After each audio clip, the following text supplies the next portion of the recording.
Saatnya kita ada dalam pelayanan firman. Dan di saat ini saya memilih dua bagian bacaan. Kejadian pasal 3 ayat 1 sampai 13 dan ayatnya yang ke-19. Bacaan yang kedua Yohanes 1 ayat 1 dan ayatnya yang ke-14.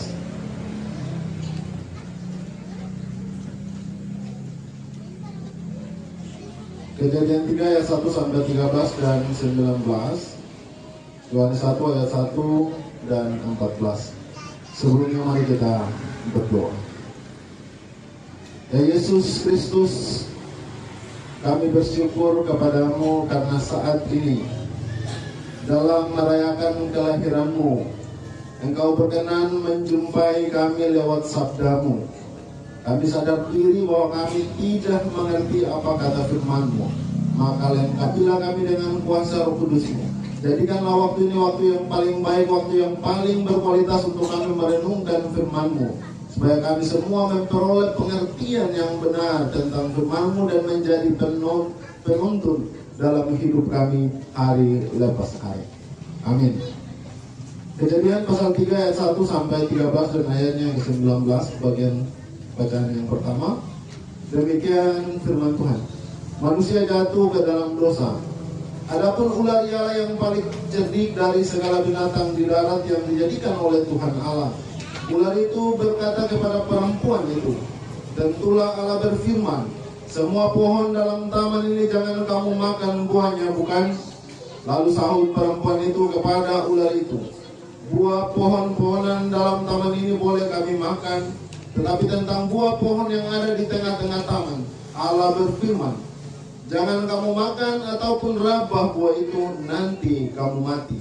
Tetapi ular itu berkata kepada perempuan itu, sekali-kali kamu tidak akan mati. Tetapi Allah mengetahui bahwa pada waktu kamu memakannya, matamu akan terbuka dan kamu akan menjadi seperti Allah, tahu tentang yang baik dan yang jahat. Perempuan itu melihat bahwa buah pohon itu baik untuk dimakan dan sedap kelihatannya.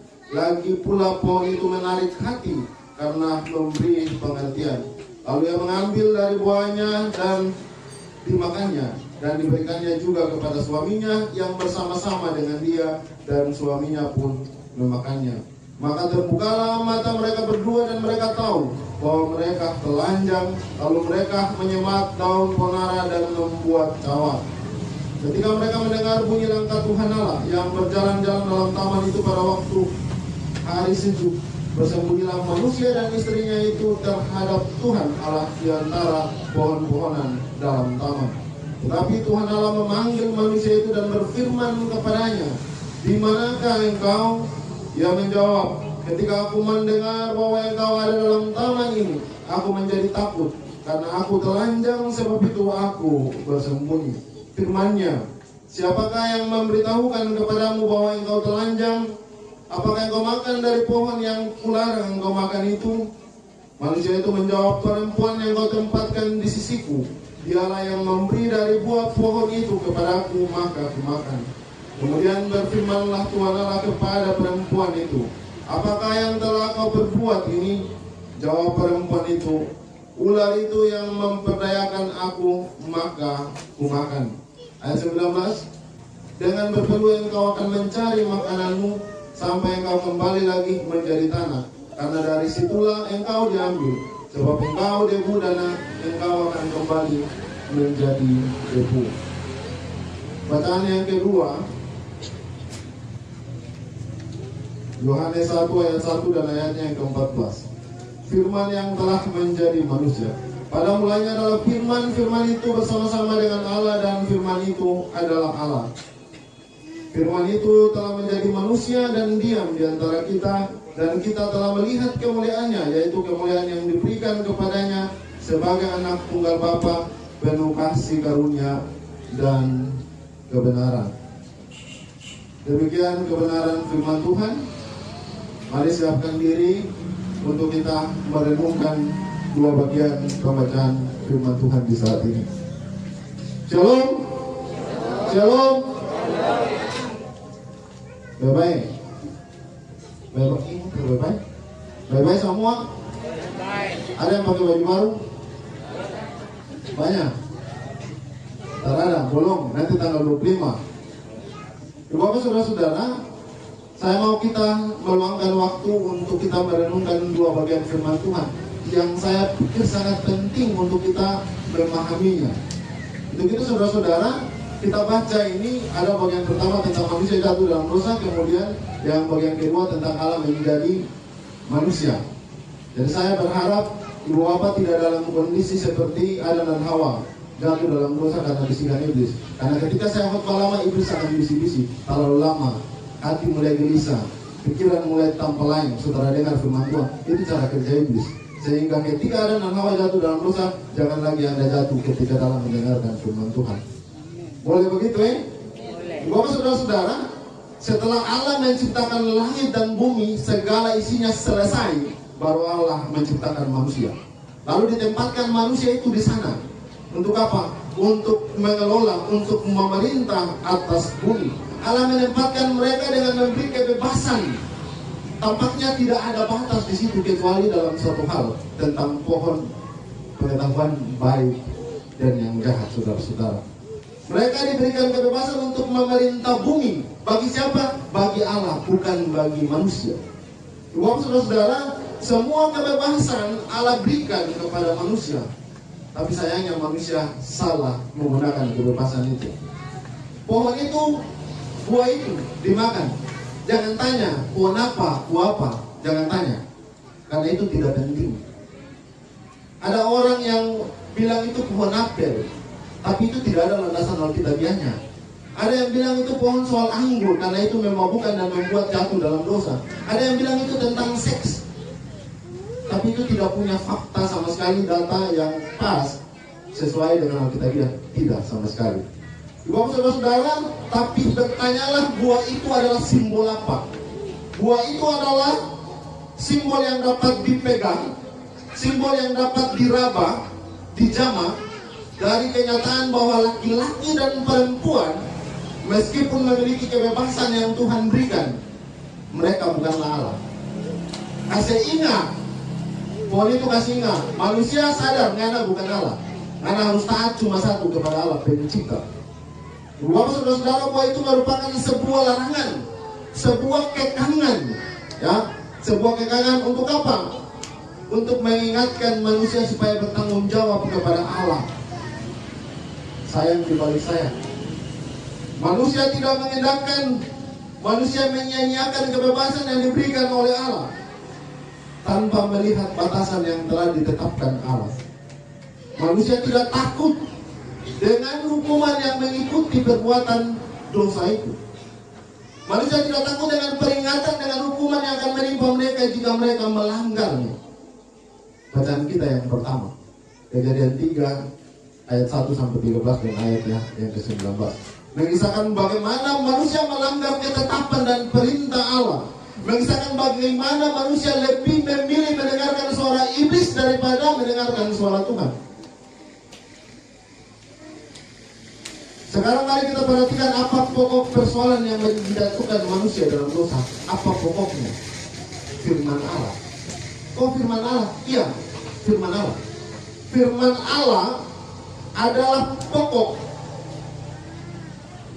poin penting, celah yang dipakai iblis.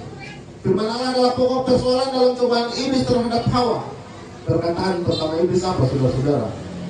Perkataan pertama iblis itu dalam sebuah tanda tanya yang memang dirancang untuk membuat Hawa jatuh dalam dosa. Dibuat untuk Hawa meragukan kebenaran firman Allah, untuk Hawa tidak percaya dengan apa yang difirmankan oleh Allah. Bapak saudara-saudara, kita baca, ular itu berkata kepada perempuan itu, tentulah Allah berfirman, semua pohon dalam taman ini jangan kamu makan buahnya, bukan? Tanda tanya pertama. Bapak saudara-saudara, lalu Hawa bilang apa? Hawa bilang, buah pohon-pohonan dalam taman ini boleh kami makan, tetapi tentang buah pohon yang ada di tengah-tengah taman, Allah berfirman jangan kamu makan ataupun raba buah itu, nanti kamu mati. Saudara-saudara, pada titik itu iblis langsung menjawab dengan penyangkalan. di ayat 4 dan 5. Sekali-kali kamu tidak akan mati. Allah mafoya itu, jangan percaya. Nggak akan mati, makan saja, terapa-apa. Allah mafoya itu. Tapi kalau nggak makan itu dengan tahu yang baik-baik dengan jahat semua. Karena pasti tahu. Saudara, apa yang dipertaruhkan dalam penyangkalan itu? Apakah makanan, buah, seks? Tidak satu pun dari itu. Saudara-saudara, yang ditaruh di situ, yang dipertaruhkan di situ adalah integritas firman Allah. Iblis berani membantah kebenaran firman Allah. Iblis berani bantah itu. Dan tragisnya, Hawa, manusia, tergoda dan terjerumus masuk dalam godaan itu. Saudara-saudara, dengan mendengarkan suara iblis, manusia telah memberontak terhadap Allah. Itulah dosa. Dosa memasuki kehidupan manusia. Dosa adalah ketidakberimanan. Dosa adalah keraguan manusia terhadap firman Allah. Dosa adalah keraguan manusia terhadap kebaikan Allah.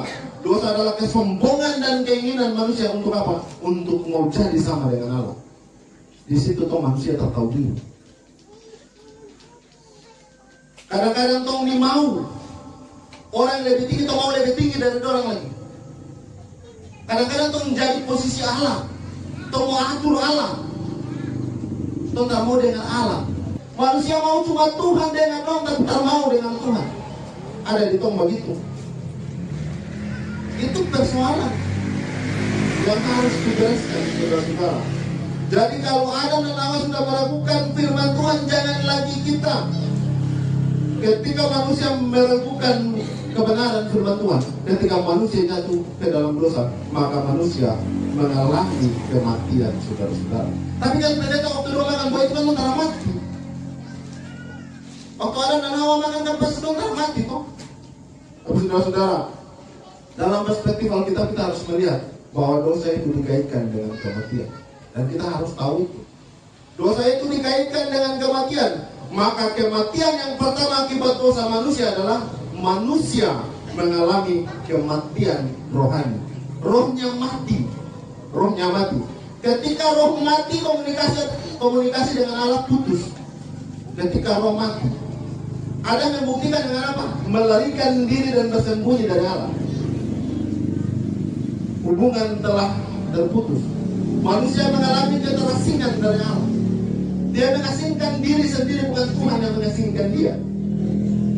Saudara, itu bukti bahwa manusia punya roh mati. Saudara-saudara, itu adalah akibat pertama dari kematian rohani, akibat dosa. Lalu kemudian akibat yang kedua, manusia mengalami kematian jiwa. Jiwanya mati. Hal ini dibuktikan mana? Ketika Adam menyalahkan Hawa, Hawa menyalahkan ular. Jiwanya rusak, psikologinya telah rusak, kesadarannya telah hilang, kesadarannya telah mati. Maka yang ada cuma saling menyalahkan, lempar tanggung jawab.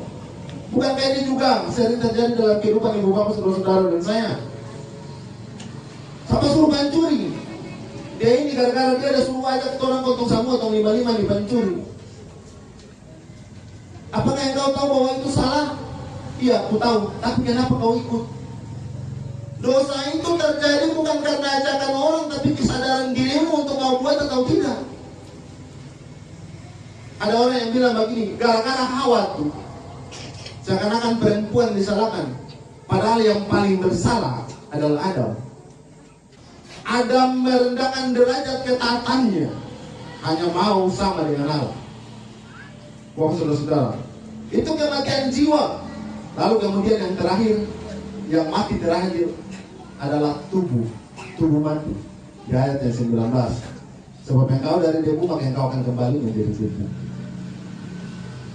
Bapak, saudara-saudara, mari kita belajar dari sini. Akibat dari dosa, Allah memalingkan wajahnya dan tidak mau melihat manusia yang berdosa. Manusia telah kehilangan kemuliaan Allah. Akibat dosa, maut telah berkuasa atas manusia. Akibat dosa, manusia mengalami keterasingan yang tadi saya bilang. Dan tak mungkin manusia bisa menemukan jalan untuk kembali menemukan Tuhan. Tidak, saudara-saudara. Maka orang berdosa pantas mati. Orang berdosa pantas dihukum. Orang bersalah pantas dihukum. Nah, supaya kita dapat menemukan jalan kembali kepada Allah, maka kita membutuhkan seorang penunjuk jalan, seorang penebus, seorang juru selamat. Bagaimana caranya? Allah menjadi manusia. Itu tema khotbah. Allah menjadi manusia. Lalu siapakah juru selamat itu? Apakah ia dari manusia? Juru selamat bukan dari manusia, Ibu Bapak. Juru selamat harus dari Tuhan Allah. Karena manusia dicipta oleh Allah dan manusia hidup dalam dosa, melanggar segala peraturan dan ketetapan yang telah ditetapkan Allah, maka manusia tidak bisa. Orang berdosa tidak mungkin menjadi juru selamat untuk orang berdosa. Tidak bisa. Orang berdosa tidak mengetahui bagaimana harus membereskan dosanya, apalagi dia harus membereskan dosa orang lain.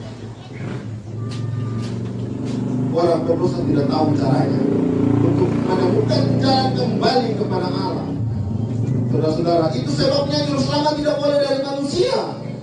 Juru selamat harus dari Allah, saudara-saudara. Kalau itu orang sakit, ada orang yang tong sayang sakit, membawa di dokter, tolong kasih selamat kita ke sayang, tolong kasih selamat kita ke saudara, tolong kasih selamat kita ke sahabat. Dokter dengan segala ilmu yang dia punya, dengan spesifikasi ilmu yang dia punya, dia berhasil menolong orang itu dan dia sehat, dia selamat. Apakah dokter juru selamat? Ya dan tidak. Ya, karena dia berhasil untuk menyembuhkan dia dari sakitnya. Tapi apakah dokter menyelamatkan dosanya? Menebus dosanya? Tidak. Tom anak kepala angin nakalnya minta ampun. Tom bilang metara dengar. Akhirnya apa? Bawa asrama supaya dia dididik di sana. Bawa dia asrama, dididik di sana dia jadi baik. Apakah guru-guru semua yang ada di sana jadi juru selamat? Ya dan tidak. Dia berhasil buat anak itu jadi baik untuk hidup disiplin. Tapi apakah dia menyelamatkannya dari dosa? Tidak. Saudara-saudara, karena manusia telah berdosa dan tidak mungkin menjadi juru selamat bagi manusia berdosa lainnya, maka harus ada manusia yang tidak berdosa. Manusia telah berdosa, harus ada manusia yang tidak berdosa. Karena manusia tidak taat, maka harus ada manusia yang taat. Karena manusia pemberontak, harus ada manusia yang tidak pemberontak, yang bukan pemberontak. Siapa dia? Dialah Yesus, manusia yang bukan dari dunia melainkan manusia dari Allah. Manusia yang lahir bukan dari hasil hubungan biologis seorang pria dan wanita. Kenapa? Karena jika Yesus datang ke dalam dunia dengan hasil hubungan seks dari seorang pria dan wanita, maka Yesus tidak berbeda dengan engkau. Yesus tidak berbeda dengan saya. Yesus tidak berbeda dengan kita. Yesus sama saja dengan kita. Yesus termasuk orang berdosa kalau dia lahir dari hubungan biologis seorang pria dan wanita. Yesus hanyalah manusia biasa. Yesus hanyalah keturunan Adam dan tergolong orang berdosa. Dengan demikian, Yesus sendiri tidak sanggup menjadi penebus, tidak mungkin menjadi juru selamat. Dia tidak berkuasa melepaskan kita dari dosa. Saudara, itu sebabnya Yesus bukan hasil dari persetubuhan laki-laki dan perempuan. Dia dilahirkan melalui anak darah Maria, seorang anak perawan, seorang perempuan yang belum pernah disentuh oleh laki-laki. Tapi Roh Kudus bekerja di dalam dirinya. Bayi yang dikandung dari Roh Kudus menendang-nendang rahimnya. Saudara, dengan kuasa Allah yang ajaib itu, Allah meminjam rahim Maria untuk melahirkan juru selamat, saudara. Yang hari ini kita rayakan, yang kita sebut Natal. Natal adalah Allah menjadi manusia. Saudara-saudara, saudara-saudara, kita harus memahami bukan sekedar perayaan Natal, tapi melalui perayaan Natal ini kita juga memahami bahwa Natal adalah Allah menjadi manusia. Kenapa Allah harus jadi manusia? Yang tadi manusia telah jatuh dalam dosa, manusia sudah merendahkan derajat ketaatannya dengan mengatakan, oh itu bebas, makan saja, ambil saja, bukan Allah punya, limpah. Tompe manusia bermodel itu. Saya selalu bilang, tangan. Adam petangan yang tidak bisa kontrol, Hawa petangan yang tidak bisa kontrol itu. Tahu Allah saudara, tapi hati ingin, mata lihat hati ingin, tangan tak bisa kontrol. Bajalan ambil. Akibat apa? Kekacauan terjadi. Dosa masuk dalam dunia, dosa masuk dalam kehidupan manusia. Saudara, yang bereskan itu siapa? Yesus. Natal, sekali lagi Allah menjadi manusia. Kalau begitu, kalau Allah jadi manusia, apakah kealahannya hilang? Ketika Yesus jadi manusia, apakah Allahnya hilang? Tidak, saudara. Oh begitu? Iya, begitu. Bingung? Saya jelaskan. Jikalau Yesus adalah Allah dan bukan manusia, maka dia hanya bisa mewakili Allah, tidak bisa mewakili manusia. Itu berarti dosa manusia tak mungkin ditebus dan kita pasti binasa. Sekali lagi, jika Yesus adalah Allah dan bukan manusia, maka dia hanya bisa mewakili Allah dan tidak bisa mewakili manusia. Dan manusia berdosa tidak mungkin ditebus dan manusia pasti binasa. Sebaliknya, jika Yesus hanya manusia dan bukan Allah, dia hanya bisa mewakili manusia dan tidak bisa mewakili Allah. Itu berarti manusia siapapun tidak bisa meredahkan murka Allah atas manusia. Dan pasti manusia binasa juga. Untuk itu saudara-saudara, Yesus yang menjadi juru selamat, dia harus mempunyai dua sifat di dalam dirinya. Dua sifat ini, satu sifat Allah, satu sifat manusia.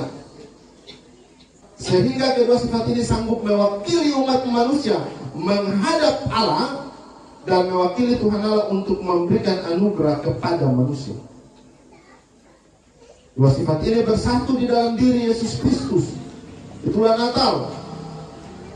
Natal, Allah menjadi manusia. Terakhir, kemuliaan bagi Allah dan damai sejahtera di bumi. Tema PGI yang diangkat. Yang tadi tuh, yang saya bahas dari tadi tuh, manusia bikin dosa banyak-banyak tuh, damai hilang di bumi.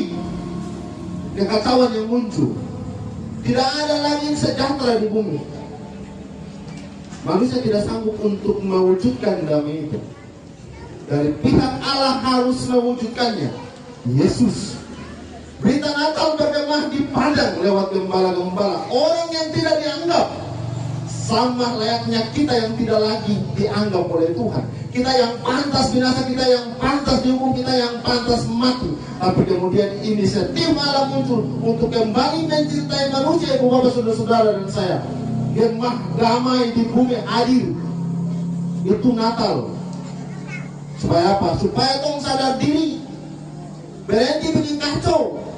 Tangan tuh bikin baik-baik. Jangan pukul pilih, jangan pukul anak, jangan meloko, jangan angka sabarang. Angka minum di sabarang ini. Apalagi sama tadi pasti ada tola-tola di belakang nih. Habis ini tong merayakan Natal selesai, tong makan selesai, tong mabuk dari belakang. Natal sia-sia. Apa bedanya kau dengan Adam dan Hawa? Tak usah dengar. Itu setan pakai. Bagi saja. Silakan iblis bagi. Bagi saja. Ikungan Nabi mau.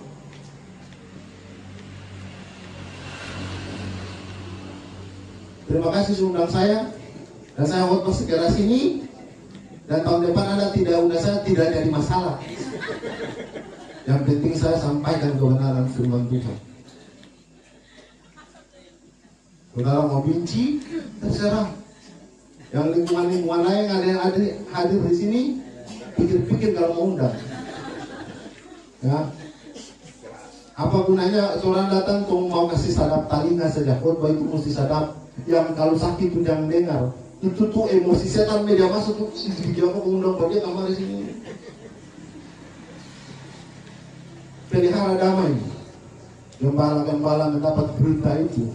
orang yang tidak dianggap, tapi Allah menjumpai mereka. Orang pertama berita besar bagi dunia disampaikan kepada orang yang tidak dianggap. Dan kita adalah bagian dari situ.